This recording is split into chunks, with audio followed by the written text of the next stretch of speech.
A year after the terrible Tiananmen massacre in Beijing, I was visiting a friend. He was a professor. I was visiting him unannounced. I knocked on his door. He opened it up and he was in a beautiful Chinese suit. And he said, "Oh, come in." And there were 3 other elderly men in the apartment. And I said, "Come, we are raising a glass and toasting the person who brought the largest revival in the world to China." I said, "I'll raise a glass to that man." I thought they would say a name like Watchman Nee or Wang Mingdao. So they all raised their glasses. And then they said, "To Mao Zedong. To Mao Zedong." And I just about spat my drink at them. "Mao Zedong," I said. "Mao was a monster, wasn't he?" And they said, "Yes, but God has a use for monsters too." And I said, "Well, how did Mao bring good to the church?" They said, "Well, think of it this way. Before Mao came along, the Chinese people," they said, "were not very religious. Oh, yes, we were Confucian, we worshipped ancestors, but there was nothing very transcendent about it all. Then along comes Mao Zedong. And he stands up, and in his first speech he said, 'We are going to build heaven on earth.' Heaven on earth," he said. "And we're going to do it with faith. Faith in the truth." And then he organized everybody into little, what he called struggle meetings, but they were really churches.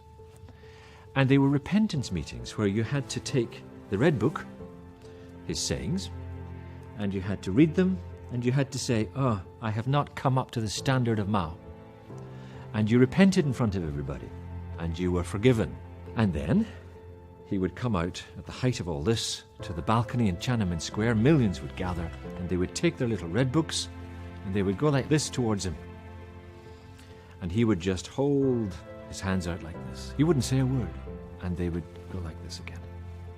And he said, "Do you know what Mao was teaching us? What were they doing in the square?" He was teaching the Chinese people to worship. Worship. Worship him, of course. And I said, "Well, what good is that?" I said, "Well, wait for the story."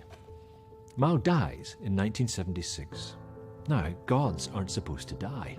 And the few evangelists who were in jail were released, and they were allowed to start traveling around the countryside again for the first time in many, many years. And they would get to a village, and they would start to speak about Jesus Christ, and the people would say, "Stop!" And they would say, "What?" "We want to believe," they would say. And the whole village would just believe, again and again and again. Revival swept through the land. And they said, "Well, wait a minute. We've got a Bible, we've got a lot to tell you." They said, "We can see what's happened. We thought Mao was God, but he can't be God because he's dead. Gods don't die. We see that Jesus Christ is God because he sits at the right hand of the Father forever. We will give our worship to Jesus now."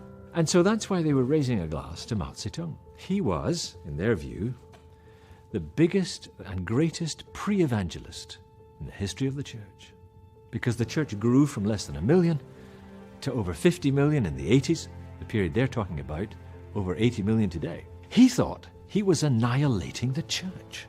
He put the pastors in jail. He burned the Bibles. He closed the churches. In actual fact, he was actually creating the world's largest revival. He didn't know it. That's why they raise a glass and thank God for Mao Zedong. God has the last laugh, and so do we.